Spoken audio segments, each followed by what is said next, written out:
अस्सलाम वालेकुम नाजरीन, आप देख रहे हैं न्यूज़ विजन और मैं हूं आपकी मेज़बान हिरा अहमद। आपको अपने प्रोग्राम में खुशामदीद कहती हूं। नाजरीन, इस वक्त हमारे साथ पीटीआई के सीनियर रहनुमा जमशेद थॉमस साहब मौजूद हैं। आइए हम इनसे बात करते हैं। जी अस्सलाम वालेकुम। वालेकुम अस्सलाम। कैसे हैं आप? मैं ठीक ठाक, शुक्र अल्लाह का। आप ठीक हो? जी अल्हम्दुलिल्लाह। जमशेद साहब, सबसे पहले प्रोग्राम का आगाज़ करते हैं आप ही की हुकूमत के हवाले से कि पीटीआई को मतलब पीटीआई हुकूमत को 2 साल का अरसा मुकम्मल हो चुका है और माशाल्लाह से तीसरा साल कवर करने जा रहे हैं। तो आप पीटीआई की जो कारकर्दगी है उससे कितने मुतमईन हैं? देखिए जी, जैसा कि आप जानते हो कि मेरा ताल्लुक़ मिनॉरिटी से है पाकिस्तान में। जी। और मैं जो पाकिस्तान की मिनॉरिटी है उसको रिप्रेजेंट करता हूँ नेशनल असम्बली में।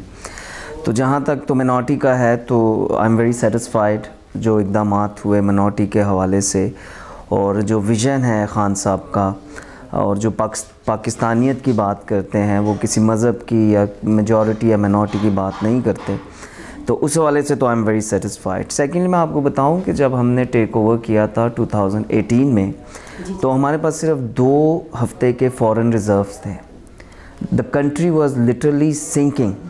ये तो ख़ान साहब की हिकमत है कि उन्होंने अपने मुल्क को बचाया। फिर हमारे जो फ्रेंडली कंट्रीज़ हैं जैसे चाइना है, कतर है, यूएई है, उन्होंने जैसे हमारा हाथ थामा स्टार्ट में। तो ये तो उसकी वजह से हम आज इस जगह पे हैं कि आज हमारे पास फॉरेन रिज़र्व्स भी अच्छे हैं। हमारा जो खसारा है, करंट डेफिसिट है, वो भी हमने कवर कर लिया है। आज आप देखें कि पहले हमारी जो इंपोर्ट थी वो ज़्यादा थी और एक्सपोर्ट कम थी, लेकिन आज हमारी एक्सपोर्ट ज़्यादा है, इंपोर्ट कम है।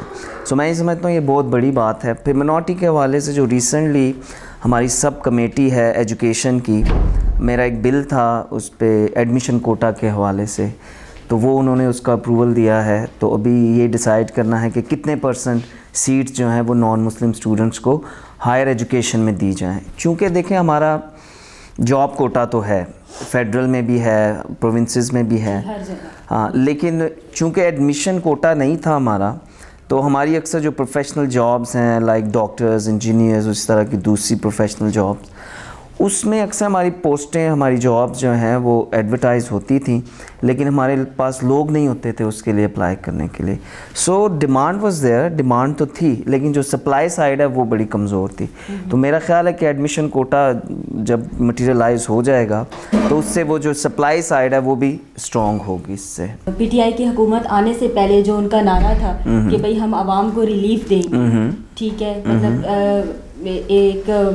1 करोड़ घरों, 1 करोड़ नौकरियों का वादा किया गया, 50 लाख घरों का वादा किया गया, ठीक है, वो एकदम नहीं हो सकता टाइम के साथ होगा, ठीक है। लेकिन सर यहाँ पे जो सबसे अहम बात है महंगाई, जिसने 2 वक्त की रोटी भी एक गरीब इंसान से छीन ली।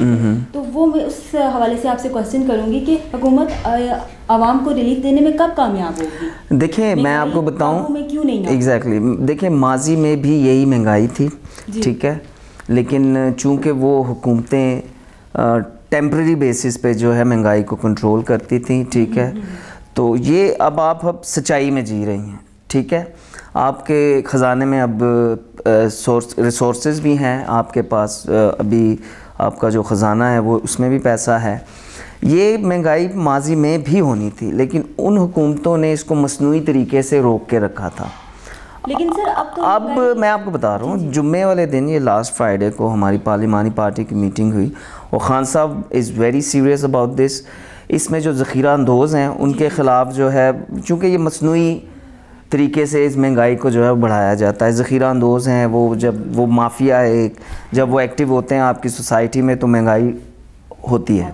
उसके लिए ख़ान साहब ने भी ख़ुद उसका नोटिस लिया है और आप देखेंगी कि हम डीसीज़ को जो है हमने ये टास्क दिया है कि आप जाके जो गंदम के वो हैं गोदाम हैं, जो चीनी के गोदाम हैं, उनकी जाके पर्सनली जाके उनकी मॉनिटरिंग करें और हमें रिपोर्ट बैक करें कि हमारे पास गंदम कितनी है इस वक्त और हमारे पास चीनी कितनी है। तो सर ये जो टाइगर फोर्स बनाई गई है महंगाई को काबू करने के लिए, तो आप क्या समझते हैं कि ये जो है अपने बेहतरीन नताइज दे पाएगी?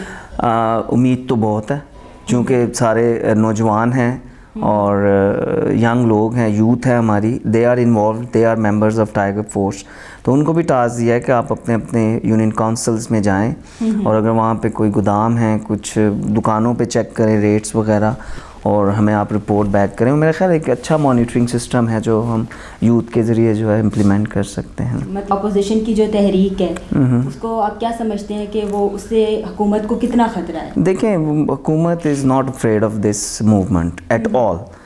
पीडीएम जो है वो अपनी मौत आप मर जाएगा। आप देखें इन सब जो पार्टीज़ हैं इनके अपने अपने मफादात हैं। ये सिर्फ़ और सिर्फ इनकी कोशिश है कि इनको एनआरओ मिल जाए और जो खान ने देना नहीं। और जो उस दिन तकरीर की नवाज शरीफ ने और डायरेक्ट उन्होंने एड्रेस किया बाजवा साहब को और कि आपने ये किया, आपने वो किया, तो मेरा ख्याल ये अपनी मौत आप ही मर जाएगी। तो जिस तरह से उस जलसे में नवाज शरीफ साहब ने और मरियम नवाज साहिबा ने जो है इदारों को ललकारा है, तो आप क्या समझते हैं कि ये चीज़ गद्दारी के ज़ुमरे में आती है? गद्दारी के ज़ुमरे में आती है और ये हमारे लिए इंटरनेशनली जो हमारा इमेज है उसको ख़राब करेगी। हाँ, ये ऑफ कोर्स देखें, ये आपके पिलर्स हैं, ये जो आर्मी है they are the protectors of your country. वो आपके मुल्क की हिफाजत करते हैं, तहफ़्फ़ुज़ फराहम करते हैं, वो बॉर्डर पे काम करते हैं। अगर आप उन्हीं के ख़िलाफ़ इस तरह तकरीरें करेंगे तो ऑफ़ कोर्स उसका भी जो मोरल है वो डाउन होगा। क्या आपको लगता है कि नून लीग और पीपीपी एक पेज पर हैं? नहीं है, हरगिज़ नहीं है। जब हम फैटफ की वो कर रहे थे कानून साजी तो Noon League was silent assembly के अंदर and Peoples Party was shouting. तो आप देख सकते हैं अगर ये विद इन द असम्बली अगर एक पेज पे नहीं है तो आप इस तरह के जलसों में कैसे एक पेज पे होंगे? सर, तो इसी हवाले से मेरा आपसे अगला क्वेश्चन ये है कि अपोजिशन जमातों का जो इत्तेहाद है वो मतलब कोयटा जलसे के बाद आपको it will not last for 1 or 2 months, ना मोर देन, इससे 2-3 महीने से ज़्यादा नहीं चल सकता, ये नहीं चल सकता। ना। ओके सर, तो सर मतलब जिस तरह से नवाज शरीफ को मफरूर और इश्तिहारी करार दिया गया है, तो इसका मतलब ये कि 30 जनवरी तक जो है हुकूमत नवाज शरीफ साहब को लाने में कामयाब हो जाएगी पाकिस्तान? हाँ, देखिए, इसमें हमने कानून साजी तो की है, एक्सचेंज ऑफ प्रिजनर्स, तो कोशिश तो हमारी है कि वो खुद ही आ जाए, नहीं तो फिर जो हमारी इंटरनेशनल जो माहदे हैं एक्सचेंज ऑफ प्रिजनर्स के, फिर हम उनको इम्प्लीमेंट करेंगे, उनको देखेंगे, इस्तेमाल करें और उनको वापस आना तो पड़ेगा उसको। ये तो नहीं है कि ना, अब इतना मुल्क को लूट के बाहर बैठ जाना, ये we will not tolerate at all. हुकूमत किसी भी तरह की मफाहमत की राह नहीं? नो, क्या मफाहमत करनी है? लोगों का पैसा खाया हुआ है, मुल्क को आपने कर्जे में डुबो दिया है इतना ज़्यादा। आपको पता है हम इतनी हुकूमत की इनकम नहीं है जितना हम कर्ज़ों की किस्तें दे रहे हैं। आप ये देखते हैं कि हुकूमत को इनके मुत्तहिद होने से किसी किस्म का ख़तरा नहीं है? नो, देखें, ये फ़र्स्ट टाइम है in the history of Pakistan civil military जो एक कॉपरेशन है, ठीक है, जो एक टीम बनी है कि सिविल और मिलिट्री दोनों एक दूसरे को सपोर्ट कर रहे हैं। तो मेरा ख्याल माजी में कभी इस तरह हुआ नहीं। और आपको पता ही है कि इसका तो हर नवाज शरीफ का तो जब भी इसने हुकूमत की है, कभी चीफ जस्टिस के साथ इसका मतलब इदारों के साथ इसका हमेशा तनाज़ा रहा है। तो आप ये समझते हैं कि नवाज शरीफ की ये तकरीर और मरीम नवाज साहिबा की ये इदारों के दरमियान, हुकूमत और इदारों के दरमियान तसादुम कराना चाहती हैं? यही बात है, और उसने अपने पाँव पे खुद कुल्हाड़ी मारी है ये तकरीर करके। शायद ये पीडीएम कुछ हो जाता, लेकिन इस तकरीर के बाद तो दे शुड नॉट थिंक कि उनको कुछ मिलेगा आउट ऑफ दिस। क्या आप समझते हैं कि कोरोना वायरस की लहर दोबारा पाकिस्तान में आएगी? अल्लाह ना करे। हाँ, दुआ तो ये है कि ना हो, लेकिन SOPs को फॉलो करना बड़ा इम्पॉर्टेंट है।